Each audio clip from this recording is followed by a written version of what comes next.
როცა გარდავიცვლებით, ყველა ერთმანეთს ვნახავთ, თქვენ როგორ ფიქრობთ? თქვენ ფიქრობთ, რომ ერთმანეთს ვნახავთ, ხო? ვერ ვნახავთ? ვერ ვნახავთ? როგორ არ ვნახავთ? აი ხა წარმოიდგინეთ, აბა წარმოიდგინეთ, რომ აი ადამიანს მეგობრები ყავს, საყვარელი მეგობრები, ოჯახის წევრები ყავს, რომელიც ძალიან უყვარს, რომელთან ერთადაც აი მარადიულად სიცოცხლე ძალიან უხარია. და ჩვენ ხო მარადიულად უნდა ვიცოცხლოთ და ჩვენ ხო ღმერთი დიდ სიხარულს გვპირდება.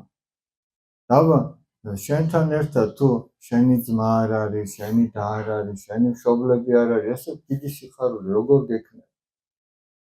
აი შენ რო იცოდე მაგალითად, აი მოდი მაგალითი მოვიყვანო.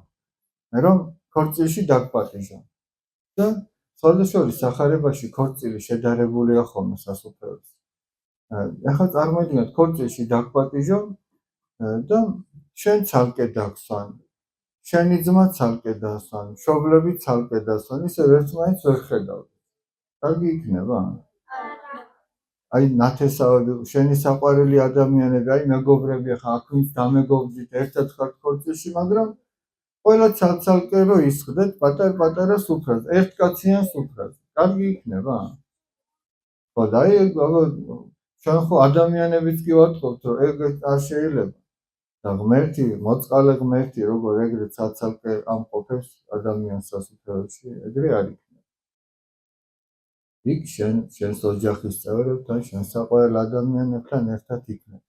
ოღონდ ამისათვის ადამიანმა აქ უნდა იცხოვროს ღვთისმცნებით და უნდა ეცადოს, რომ ღვთისთვის მოსაწონად გაატაროს სიცოცხლე. თუ რამე შეეშლება, აქაც ღმერთი მოწყალეა და ჩვენ სინანულის აღსარების საშუალებას გვაძლევს. ისე რომ ამაზე უნდა ვიზრუნოთ. მაგრამ ზოგჯერ ისეც ხდება, რომ აქ ორი ადამიანი ერთმანეთს ვერ იტანს. და იქაც მარადიულად რო ეგრე იყვნენ, აბა რა იქნება? ამიტომ თუ აქ ვინმესთან რაღაც წენა გაქვს, უსიამოვნება გაქვს, აქვე უნდა მოახერხო შერიგება. მანაირად არ ივარ.